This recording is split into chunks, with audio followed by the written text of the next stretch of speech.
Hace algunos años, específicamente 2010, yo estaba buscando las notas y incluso hice una búsqueda en YouTube. Saben que los sermones se suben de la iglesia desde hace muchos años, y estuve buscando, rastreando un poco este tema que vamos a estar hablando hoy, porque recuerdo que en el 2010 fui invitado a esta iglesia cuando no pertenecía a ella todavía, y compartí un sermón que era el inicio de una serie sobre el mensaje de nuestro Señor Jesucristo a las 7 iglesias de Apocalipsis. Y recuerdo que, como fue una invitación, solamente pude compartir un sermón de aquellos. 14 años después, quiero retomar esto y hacerlo una serie que vaya pasando, viendo el mensaje de nuestro Señor Jesucristo a las distintas iglesias que están en Apocalipsis. Inmediatamente al mencionar el nombre de Apocalipsis puede haber un temor generalizado de que estamos entrando a un libro de terror o algo parecido, pero dejando nuestros miedos a un lado, tenemos que reconocer que el libro de Apocalipsis es el mensaje final, el mejor mensaje que podemos encontrar en la Biblia para finalizar el Evangelio. Cuando tú vas a Mateo, Marcos, Lucas y Juan, tú tienes la descripción del nacimiento, de la vida, del ministerio de nuestro Señor Jesucristo. Y Apocalipsis es lo que pasará después. Fíjense que en el capítulo 1 del libro de los Hechos, y al finalizar los evangelios, Jesús muere y asciende y deja encomendado a sus apóstoles un trabajo que se extiende hasta el día de hoy, que es la predicación del evangelio.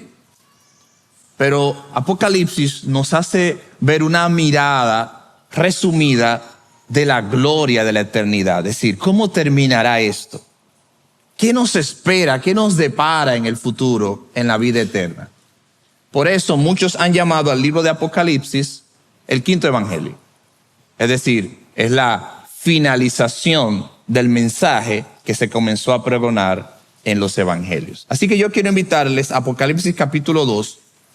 Como dije al principio, mi propósito es cada vez que tenga la oportunidad poder ir pasando de un mensaje a otro. Es decir, vamos a ir visitando lo que Jesús le dijo a cada iglesia de manera particular en Apocalipsis. En esta ocasión vamos a ir el mensaje del Señor a la iglesia en Éfeso.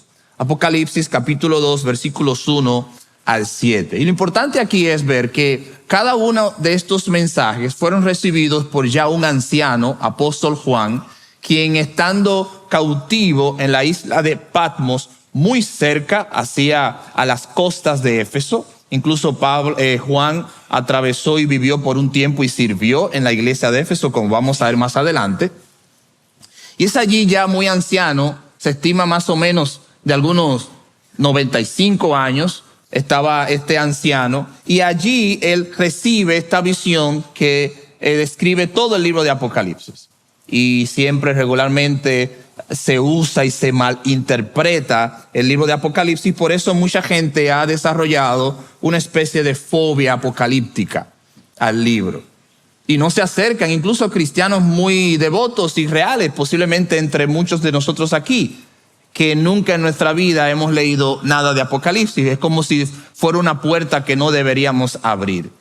Pero nosotros tenemos la instrucción del Señor de que Dios ha inspirado toda la Escritura, toda su palabra es inspirada por Él, como dijo Pablo a Timoteo. Entonces, en esta ocasión, yo quisiera abrir la carta que nuestro Señor Jesús le envía a la iglesia en Éfeso. Cada una de estas cartas tiene un mensaje, una característica, hay un patrón, y este patrón se repite de manera similar en las otras iglesias que con el favor de Dios veremos cada vez que tenga la oportunidad.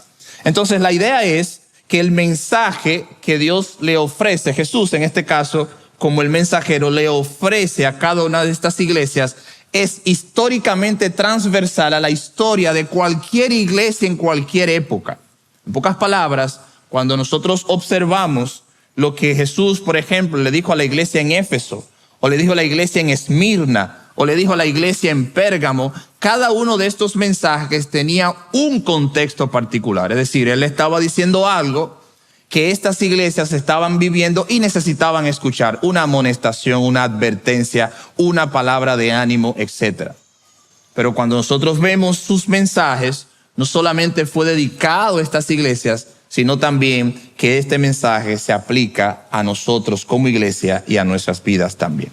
Así que Apocalipsis capítulo 2, versículos 1 al 7, y leemos la palabra de Dios.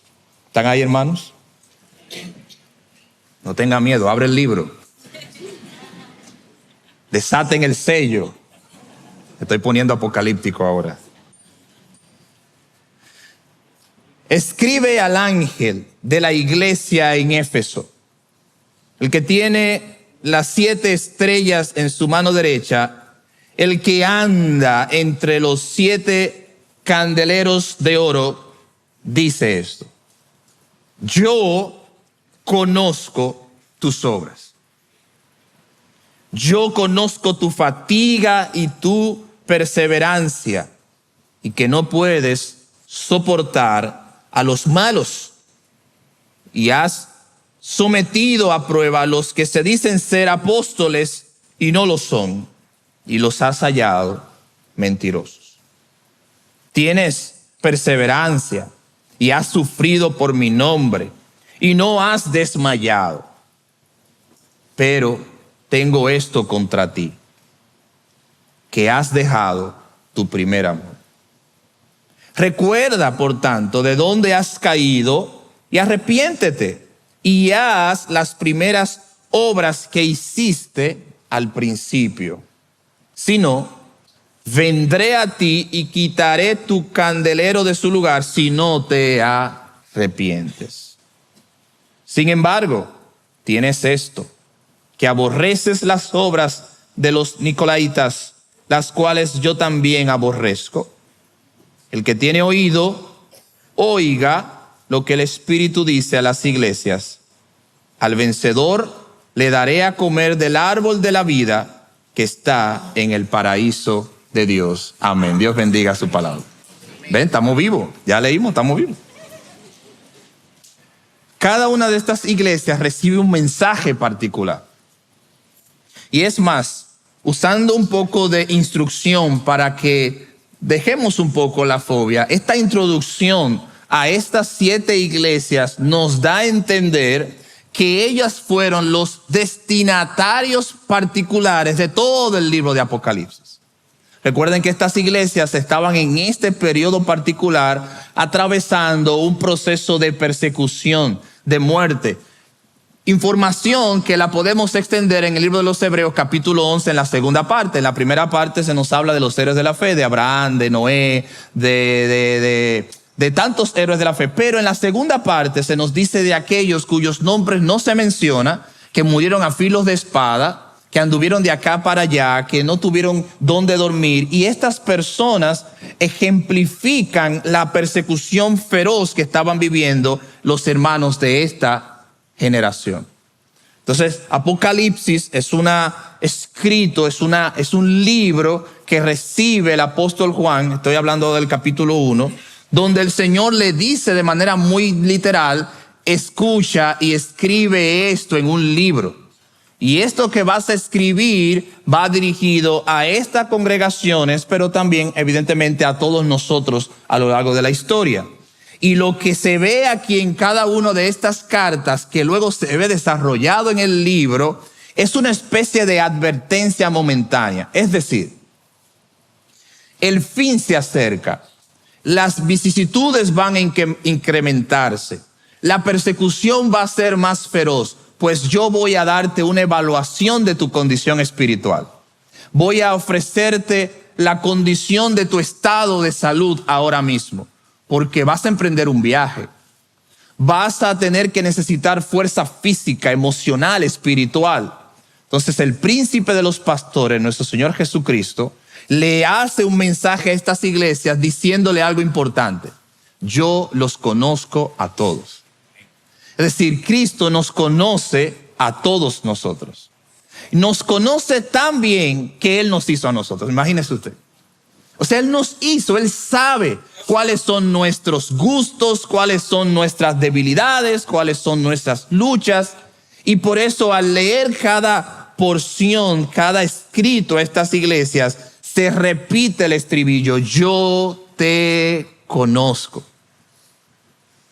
Y no simplifiquemos el conocimiento de Dios. Dios no conoce como nosotros. Yo conozco a partir de algo, yo aprendo, o sea, mi conocimiento es a través de un aprendizaje que voy adquiriendo. Dios es la fuente del conocimiento. Él no tiene una fuente previa de donde saca su vasto conocimiento. Él es la fuente del conocimiento. Por eso Él no solo conoce con la previsión de que conoceré algo, sino que Él ya lo conoce todo. O sea, Él lo sabe todo. Y aún así, a pesar de que su conocimiento no es restringido, sino que es ilimitado, aún así Él nos ama. Y eso, hermanos, es la muestra de amor más grande que cualquier ser en este vasto universo pueda tener con alguien. Porque Él no solamente conoce lo bueno de nosotros, sino también que conoce lo malo de nosotros. Entonces vamos a ver a Éfeso. Vayan conmigo al capítulo 2. Quisiera que me den algunos minutos para que hablemos un poco de esta iglesia. La iglesia de Éfeso era una iglesia especial. Tanto es así que tenemos una carta escrita también a la iglesia en Éfeso que escribió el apóstol Pablo. Algunos historiadores y conocedores se debaten en que si Pablo fue el plantador de la iglesia o fueron otros hermanos. Porque cuando nosotros vamos al libro de los Hechos, al cual vamos a ir en un momento, se nos describe una serie de eventos donde Pablo aparentemente llega ya a una iglesia establecida. Pero sea Pablo el que inició la iglesia o no, sin duda Pablo fue el referente de influencia en esta iglesia. Y fue una iglesia tan especial que por allí pasaron una serie de líderes y de personajes de la Escritura que pudieran marcar la vida y el futuro de cualquiera. Por allí estuvo Pablo, por allí estuvo Apolos, por allí sirvió Timoteo, el mismo apóstol Juan sirvió allí. Usted se puede imaginar esta salón de la fama de líderes que estuvieron allí. Era una iglesia especial. Y lo especial no solamente era por el contexto en el que estos líderes pasaron, sino más bien por las condiciones de la iglesia. Y ahora yo quiero invitarles al libro de los Hechos. Vamos allí para ver un poco del contexto de esta congregación. En el libro de los Hechos, capítulo 19, hubo un famoso tumulto en Éfeso. Y estamos hablando de los inicios de la iglesia. Y en Hechos 19, versículo 23, dice la palabra de Dios de la siguiente manera: por aquel tiempo se produjo un alboroto no pequeño. ¿Qué quiere decir eso? Fue un pleito grande. Por motivo del camino. Del camino es uno de los primeros nombres dados a los cristianos. Es decir, se formó un alboroto por razón de los cristianos. Porque cierto platero que se llamaba Demetrio, que labraba templecillos de plata de Diana y producía no pocas ganancias, a los artífices reunió a estos junto con los obreros de oficios semejantes y dijo: compañeros, sabéis que nuestra prosperidad depende de este comercio, de este negocio. Y ustedes ven y oyen que no solo en Éfeso, sino también en toda Asia, este Pablo está persuadiendo a una gran cantidad de gente y la está apartando, diciendo que los dioses hechos con las manos no son dioses verdaderos. Y no solo corremos el peligro de que nuestro oficio caiga en descrédito, sino también de que el templo de la gran diosa Diana se considere sin valor, y que ella, a quien adora toda Asia y el mundo entero, sea despojada de su grandeza. Cuando oyeron esto, se llenaron de ira y gritaban diciendo: grande es Diana de los Efesios. Y la ciudad se llenó de confusión, y a una se precipitaron en el teatro arrastrando consigo a Gayo y a Aristarco. los compañeros de viaje de Pablo, que eran de Macedonia. Y cuando Pablo quiso ir a la asamblea, los discípulos no se lo permitieron. Amén. Vamos a leer hasta aquí. Pero la historia sigue. Interesante. ¿Por qué recurrir a esto? Porque un poco del conocimiento de qué era la ciudad de Éfeso. La ciudad de Éfeso era una de las ciudades portuarias más importantes de Asia. Pero no solamente era un punto de comercio importante, sino también que era el epicentro de la religiosidad grecorromana. Tanto es así que había un templo dedicado a la gran diosa Diana. Fíjense la expresión en el versículo 28 de esta gente. Grande es la diosa Diana. Cuando estamos leyendo los primeros versículos, estamos frente a una especie de huelga generacional, ¿sí o no? Todos los que hacían aquellas estatuillas para vender a los comerciantes dijeron, nuestro negocio está en picada. Eso es como cuando usted va a un país y lo llevan, o viene aquí y llevamos a los extranjeros al mercado modelo para que se lleven algún recuerdo. Pero a diferencia de estos aspectos culturales e históricos de aquí, estos eran dedicados literalmente a la gran diosa Diana. Era una práctica. Estos hombres se lucraban de la religiosidad de las personas que venían a ofrecer sacrificios a esta deidad. Y cuando el evangelio comenzó a prosperar en Éfeso, cuando la palabra de Dios comenzó a crecer y los ojos de las personas comenzaron a ser abiertos, entonces estas personas comenzaron a ver sus negocios decaer, porque donde el evangelio penetra en la cultura, transforma a la gente que está en esa cultura. Y ese es el evangelio que nosotros creemos, un evangelio transformador. Fíjense la preocupación. Estas palabras, voy al versículo 25, que él decía, es lo mismo que nosotros escuchamos, es como si estuviéramos escuchando al apóstol Pablo.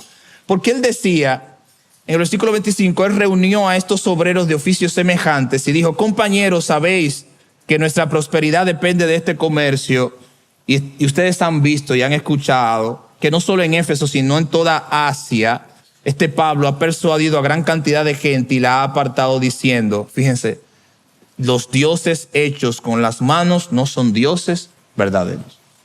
¿Dónde escuchamos decir eso a Pablo? En el Areópago. Contrastar con las personas que estaban allí, engañando a las personas, enseñándoles que las deidades se pueden adorar con cualquier bien material. Cuando el apóstol Pablo escribe la carta a los romanos en el capítulo 1 y capítulo 2, esto es precisamente de los eventos y de las ideas que Pablo trata de desmontar en la mentalidad de ese entonces. ¿Por qué? Porque nuestro Dios no habita en templos hechos por manos humanas. Tú no puedes cambiar la gloria del Dios incorruptible, hecho de nada que podamos nosotros mantener para hacerlo algo semejante a nosotros. Y Pablo llevó este mensaje a lo largo y ancho de todas las comunidades que pertenecían a esta cultura grecorromana, que por demás era extremadamente religiosa. Entonces, cuando hablamos de Éfeso, hablamos de una comunidad próspera comercialmente y una comunidad religiosa espiritualmente hablando. Y en este contexto es donde entonces la semilla del evangelio es sembrada y comienza a cambiar a las personas.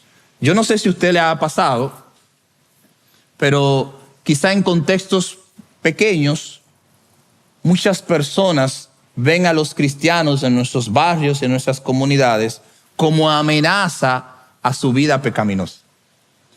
Porque a medida que el evangelio avanza, el que vivía consumiendo alcohol en el colmado ya deja de ser un consumidor habitual.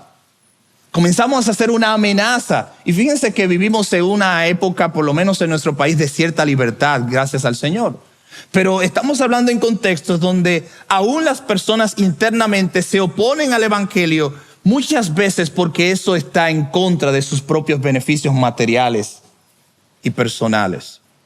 Lo que estamos viendo aquí es que esta iglesia es una iglesia que nació en un contexto difícil. Otro versículo, capítulo 20, versículo 31. Estamos hablando un poco del contexto. Hechos capítulo 20, versículo 31. Dice la palabra de Dios, por tanto, estad alertas, recordando que por 3 años, de noche y de día, dice Pablo, no cesé de amonestar a cada uno con lágrimas. Esto es el apóstol Pablo al final de esta narrativa sobre la iglesia en Éfeso. O sea, Pablo invirtió 3 años de su vida predicando y enseñando en la iglesia, y esta iglesia se convirtió finalmente en una iglesia fuerte y de referencia. Ahora bien, si este es el inicio de la iglesia, ¿por qué entonces vemos, y luego en la carta a los Efesios también podemos encontrar más detalles de los cuales no vemos ningún tipo de referencia hostil? O sea, no hay un llamado de Pablo a la iglesia de Éfeso en la carta sobre algún pecado que estaban viviendo en comparación, por ejemplo, con la iglesia de Corintios, sino que era una iglesia que estaba creciendo. Pablo los anima. Incluso es en Efesios que tenemos el capítulo 4, donde nos habla de cómo convivir correctamente con los dones espirituales. Y Pablo dice, usen los dones para la edificación de la iglesia. O sea, era una iglesia creciente. Pero este es el examen. Esta es la visión de Pablo. Quizás al mismo nivel que ellos. Pero la carta que tenemos en Apocalipsis es la visión celestial de Jesús, que ve todos nuestros corazones sobre la realidad de la iglesia. O sea, es diferente. Pablo hace su evaluación en el espíritu, pero aún así mismo Pablo es un hombre con limitaciones. Pero en Apocalipsis vemos la evaluación del dueño del oro y la plata, que hace la evaluación sobre nuestras vidas, sobre la iglesia de Éfeso. Entonces, esta iglesia era tan preocupada por la buena doctrina, tan preocupada por la defensa del evangelio, tan preocupada por sacar a la luz a aquellos falsos maestros, que era una iglesia referente de la buena doctrina bíblica, lo cual debemos aspirar todos nosotros. Sin embargo, luego de todo esto, vamos a Apocalipsis capítulo 2. Veamos qué es lo que Jesús llama a esta iglesia y por ende a nosotros. En este contexto, Jesús reconoce esta realidad. Jesús reconoce esto. Y en el versículo 1 del capítulo 2 dice, escribe al ángel, esto es Jesús a Juan para que le escriba. Probablemente la referencia del ángel es el pastor, líder de esa iglesia en particular. Dice, el que tiene las 7 estrellas en su mano derecha, el que anda entre los 7 candeleros de oro, dice esto. O sea, ¿quién es que se mueve alrededor y conoce nuestras más profundas situaciones? Ese es el Señor. Y dice el versículo 2, versículo 3, yo conozco tus obras. Quiero detenerme ahí un momento. ¿Por qué Jesús quiere enfatizar esto? Esto puede verse desde el punto de vista positivo o puede verse desde el punto de vista contrario. Es decir, Jesús está diciendo, yo conozco tus obras, puede significar que Él les va a decir algo. Es como cuando tú le dices, yo sé lo que tú hiciste. O sea, eso puede significar que has descubierto algo que no querías saber, o simplemente que conoces algo de esa persona. Jesús está diciendo, yo conozco tus obras. Y esto tiene ambos aspectos. Número 1, le está diciendo, yo conozco tus obras, y se lo dice en el sentido de la motivación. Antes de poder elaborar cualquier situación, Jesús está honestamente diciéndole a ellos, yo los conozco, yo valido, yo reconozco, yo les animo a que no claudiquen, no dejen de hacer lo que están haciendo. Versículo 3, yo conozco tus obras, tu fatiga y tu perseverancia. Eso es un ánimo, ¿no? Aquí no estamos hablando de reprensión, le está animando. Yo te conozco. Pero este conocimiento no es solamente generalizado, no era el que Pablo tenía de la iglesia, aunque Pablo la conocía muy bien. Pablo invirtió 3 años allí. Pero esta simple expresión llena todo el auditorio de esta iglesia y llena toda la carta del Apocalipsis cuando le dice, yo conozco tus obras. Si no hay una persona que haya vivido, que vivirá, que Dios no conozca. Y esa simple expresión, dependiendo de la calidad de nuestra vida, puede ser algo que nos anime o algo que nos preocupe. Porque cuando alguien te dice, si tú tienes algo oculto o cola que te pise, yo te conozco, la ansiedad, ¿qué tú conoces de mí? Pero si tú vives de cara al sol, esforzándote cada día, viviendo para la gloria del Señor, alguien dice, yo te conozco muy bien, ¿qué es lo que tú sabes de mí? No hay una preocupación. Jesús inicia reconociendo, yo conozco tus obras. El conocimiento de Dios no está restringido al hecho de que tú vayas a hacer algo. No, aún antes de que tú lo hagas, ya el Señor sabe. Y su conocimiento es tan extenso que nos mueve a vivir de cara a Él, transparentemente, en integridad. ¿Por qué? Porque si Él nos conoce, ¿qué podemos ocultarle? ¿Qué podemos hacer nosotros para ocultarle algo al Señor? ¿Cómo puedes ocultarle algo al Señor? ¿Eres tan astuto? ¿Tienes una inteligencia por encima del averaje que puedes decir, ¿puedo escaparme del conocimiento de Dios? Recuerden que a Jonás intentó hacer eso y no le fue muy bien. ¿Qué puedes tú escaparte de Dios? ¿Cómo puedes hacerlo? ¿Puedes hacerlo? Esa es la pregunta. Yo conozco tus obras, dice el Señor. Yo te conozco. Yo sé quién eres. Y déjeme decirle, esto pudiera provocar cierta preocupación, y si así lo es, el Señor sea con nosotros. Pero esto es consuelo también. Porque si Él nos conoce, ¿qué hacemos con vida? Eso es gracia, misericordia del Señor. Él nos ha pagado conforme a nuestros hechos, dice su palabra. Cuando Él le envía la carta, nuestro Señor Jesucristo le envía la carta a la iglesia. Imagínense al lector, al pastor de la iglesia, al ángel de la iglesia, leyéndole a la congregación. Miren, dice Jesús que nos conoce. Él nos conoce. El que estaba allí en pecado o en alguna situación pecaminosa por mucho tiempo, pudiera decir, wow, me está hablando a mí. Pero el que está libre, por lo menos humanamente, de tirar la primera piedra, dice, qué bueno, el Señor me conoce, Él sabe lo que yo estoy haciendo. De forma tal que esto es una motivación. No creas que tus acciones van a ocultarse del conocimiento eterno de Dios. Dios te conoce. Pero aún así conociéndote, te ama. Y tiene misericordia de ti. Yo conozco tus obras. Primera parte. Tus obras, tu fatiga, tu perseverancia, que no puedes soportar a los malos y has sometido a prueba a los que se dicen ser apóstoles y no lo son y los has hallado mentirosos. Ven, ¿qué clase de iglesia es esta? ¿Qué currículo más correcto? Una iglesia que por demás tenía el hábito y había creado el espacio para decir, esta es la verdad de Dios, esta es la palabra de Dios. Usted no es apóstol, usted es un falso maestro. Era una iglesia con carácter. O sea, aquí no hay una trampa, hermano. Quiero decirlo eso de manera muy sencilla. Estas palabras no están tratando de preparar el terreno, como vamos a ver más adelante, simplemente para acusarles de lo que Él quería decirles. No, es un reconocimiento honesto. Porque esto no lo está haciendo José Rafael, esto no lo está haciendo incluso el apóstol Pablo. Estas son palabras de nuestro Señor Jesucristo. Y Él sinceramente le está diciendo, yo reconozco que tu trabajo es sincero. Él le está diciendo. Y para nosotros esto también debe ser algo de aliento. Dios sabe todo lo que tú haces y has hecho por Él. Aunque nadie en la iglesia lo sepa. Y esto nos trae libertad. Porque si Él lo sabe, Él es quien recompensa aquí o en la eternidad. Yo conozco tus obras, dice el Señor.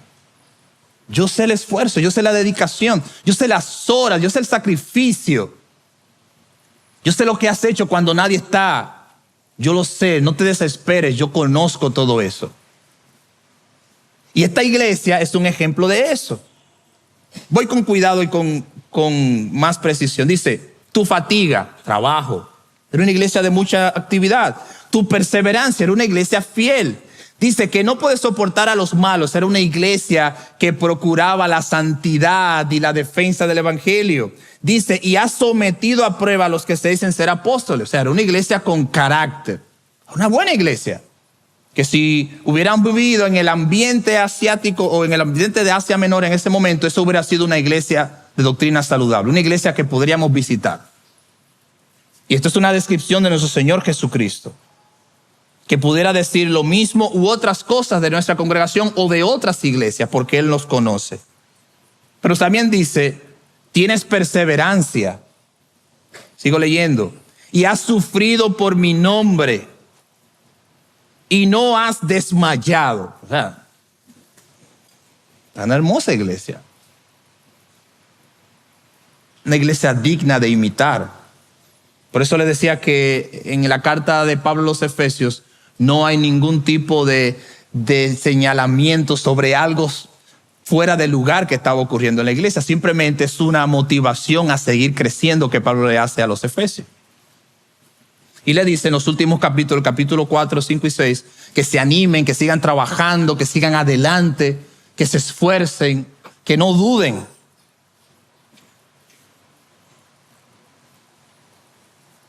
Yo sé que ustedes están esperando que llegue al otro versículo. Muchos están pensando, sí, muy bien, pastor, pero ¿cuándo que nos va a decir lo duro? No yo, eso es el Señor. Pero honestamente, lo anterior, lo que quisiera que no dejamos de tener la duda, lo anterior no es el uso del lenguaje de nuestro Señor Jesucristo manipulando lo que va a decir para luego decirle lo que sigue. No es eso. Esto es un reconocimiento sincero. Es más, cuando vayamos atravesando las otras cartas, a medida que nos dé Dios la oportunidad, lo van a ir viendo cómo se repite el modus operandi del Señor en cuanto a lo que Él le está diciendo.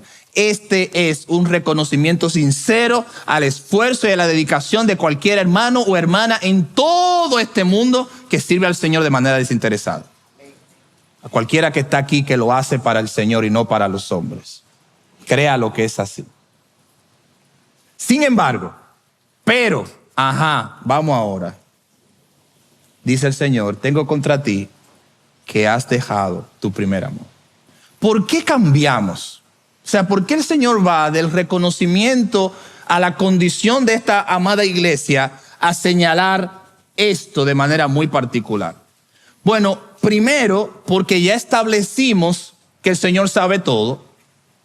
Y cuando una persona te ama, te estima y quiere lo mejor para ti, no solamente te dice lo bueno, sino también lo que tú no quieres escuchar. Jesús no está tratando simplemente de decirle, todo está bien, todo está nice, sigan adelante. Jesús tiene el conocimiento más exacto de la condición de las iglesias y de los integrantes de las iglesias. De manera tal que cuando el Señor hace un elogio, recíbelo porque es sincero. Pero cuando Él te señala un pecado, alguna práctica, escúchalo y arrepiéntete porque también es sincero. ¿Por qué? Versículo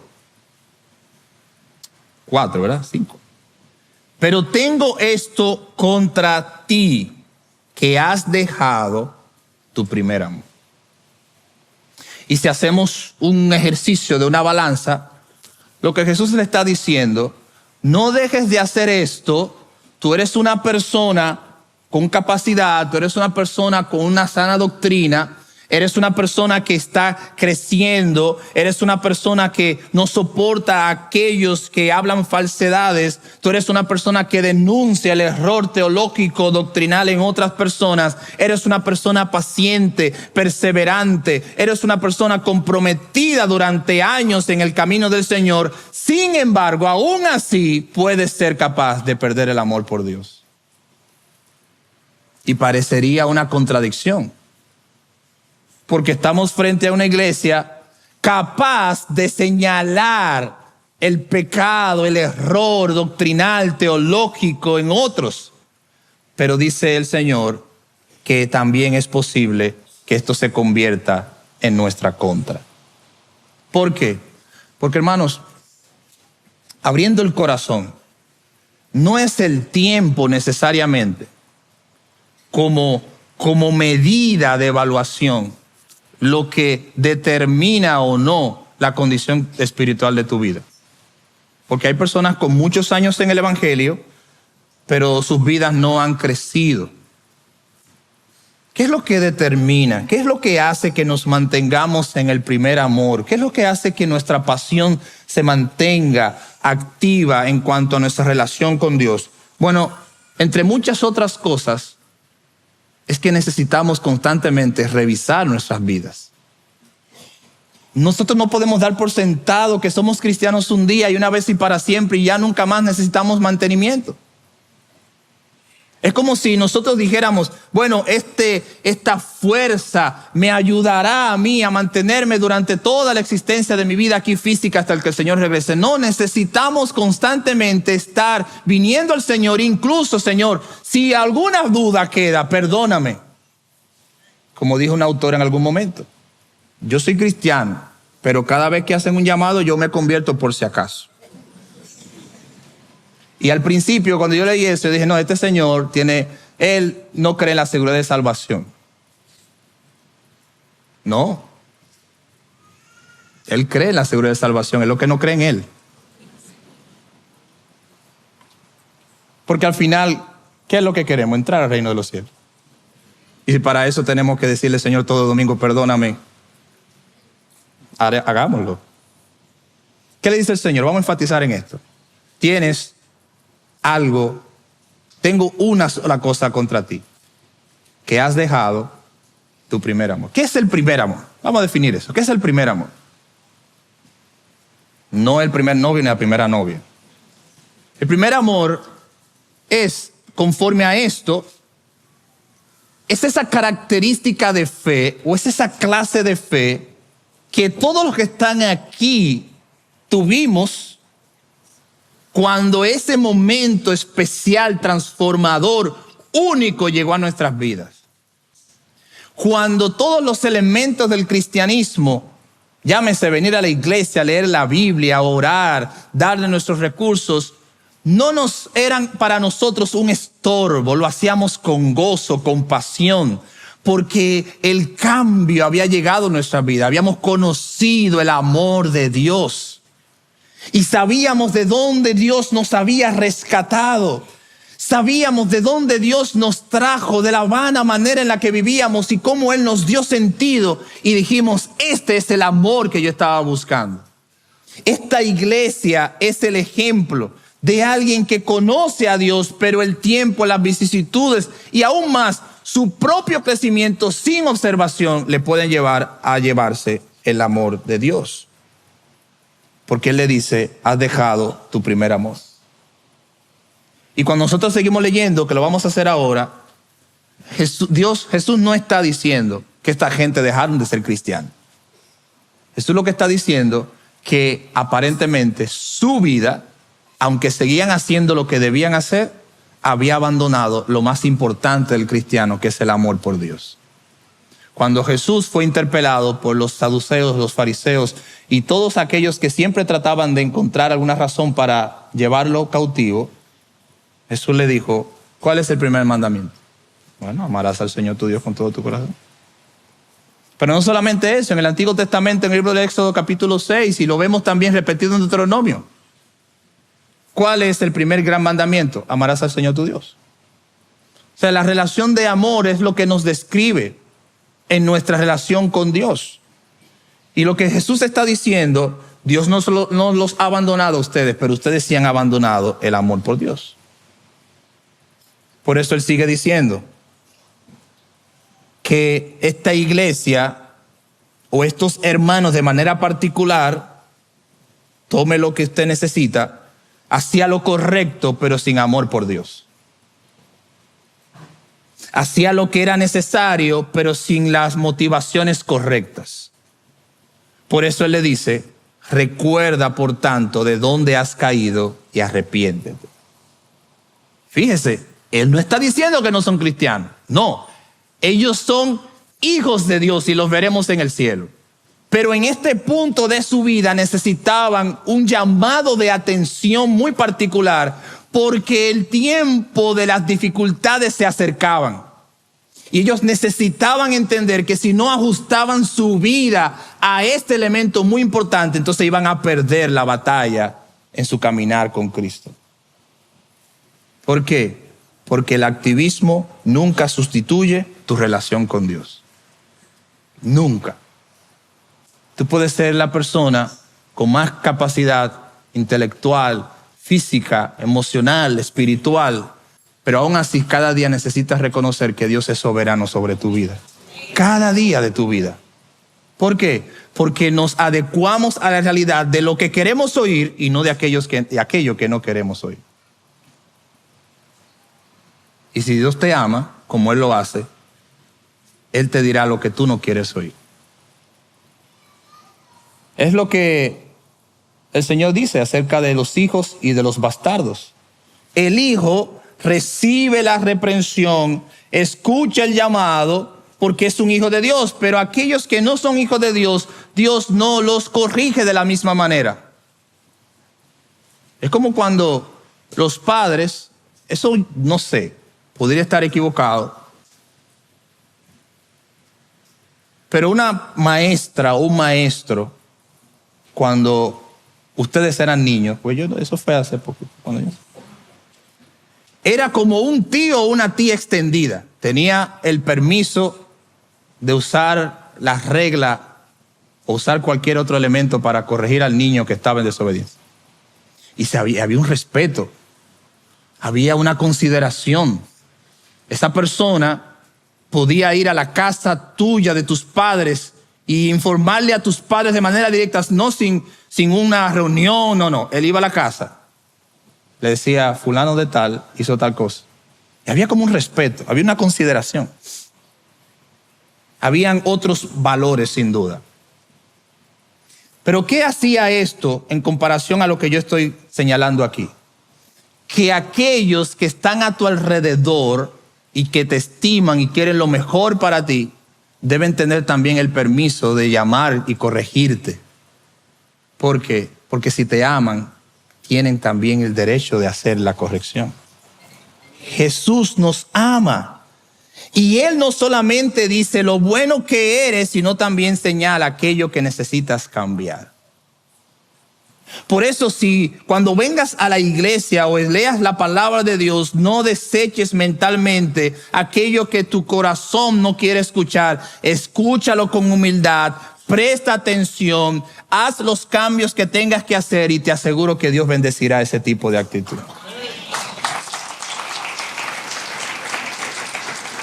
Porque si solo escuchamos lo que queremos escuchar, entonces no vamos a crecer, no vamos a madurar.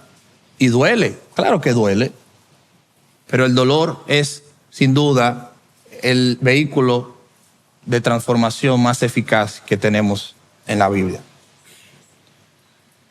Yo tengo esto contra ti. Y la resolución de nuestro Señor Jesucristo a esta condición es, número uno, recuerda. ¿Recuerda qué? Recuerda, por tanto, de dónde has caído y arrepiéntete. Lo primero que el Señor le dice, recuerda. ¿Recuerda?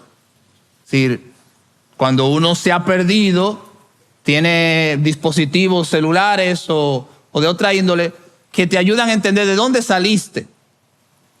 Y te ayudan a recordar de dónde saliste. Porque te has perdido.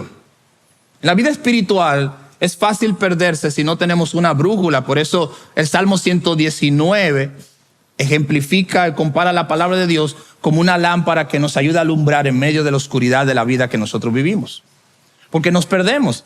Cuando una persona no está cerca de Dios, se pierde fácilmente. Se pierde en la vanidad de su mente, se pierde en la vanidad de su corazón, se pierde en este mundo vasto y caído, se pierde. Pero cada persona que cada día usa la palabra de Dios, que se mantiene en el amor de Dios, que se mantiene apegado a Dios, que ora al Señor, que lee su palabra, no se perderá. Se mantendrá apegado al camino constantemente. Por eso el Señor le dice, recuerda. Por eso yo les digo, recordemos. ¿Recordemos qué? Recuerda de dónde has caído. O sea, ¿qué fue lo que te pasó? ¿Te desviaste? ¿Sentiste envidia? ¿Sentiste rencor? ¿Alguien hizo algo contra ti? Hay una serie de cosas. En este auditorio con tantas personas pueden haber muchas razones. Pero la instrucción es fácil. Recuerda. Y dice el Señor, recuerda y arrepiéntete. Y ya. Ven al Señor. Hay gracia y bondad en el Señor. Y lo que quiere decir eso es que ellos tenían tiempo. Y lo que quiere decir esto hoy es que hoy hay tiempo todavía. Porque vendrá un momento en que estas palabras ya no tendrán tiempo, ni tendrán significado. Y será como la persona que llega tarde a la parada, me dejó la guagua. Pero hoy todavía hay tiempo de recordar y tiempo de arrepentirse. Número 2 dice, recuerda y haz las obras que hiciste al principio. ¿Qué significa eso? Bueno, nos está diciendo, como les dije al principio, que Jesús está implicando que esta gente eran cristianas. Esta iglesia eran cristianos. Y si Jesús le está diciendo, vuelve a hacer lo que hacías antes. Vuelve, y reinicia. Haz un reinicio. Un reinicio que puedes hacerlo públicamente, un reinicio que lo puedes hacer personalmente, un inicio que debes hacerlo ya, no importa la manera en que lo hagas. Pero un reinicio que te lleva a considerar, me desvié de la oración, me desvié de la lectura de la palabra, me desvié del amor de mis hermanos, me desvié de mi servicio al Señor. En fin, mi vida es un caos, quiero empezar de nuevo. Entonces hay tiempo. Porque el Señor le dice, vuelve y haz lo que hiciste al principio. Siempre hay que volver al principio. Siempre se puede volver al principio. Y aunque pensamos que esto es una primera carta de mucha reprensión, la manera en que termina nos muestra que es una carta de gran bondad y misericordia. Porque dice el Señor, si no vendré a ti, quitaré tu candelero de su lugar, si no te arrepientes. Sin embargo, tienes esto. Aborrece las obras de los nicolaitas, las cuales yo también aborrezco. El que tiene oído, oiga lo que el Espíritu dice a las iglesias. Y mire lo que dice. Al vencedor le daré a comer del árbol de la vida que está en el paraíso de Dios. Es decir, sí nos está reprimiendo, sí nos está llamando la atención, pero también nos está diciendo que es para que podamos acceder a la vida eterna, para que podamos llegar a su presencia. Hay cosas que el Señor puede decir de nosotros y mi oración es que se los haya dicho a medida que hayamos compartido esto. Pero también el Señor nos dice, arrepiéntete y disfruta conmigo del paraíso.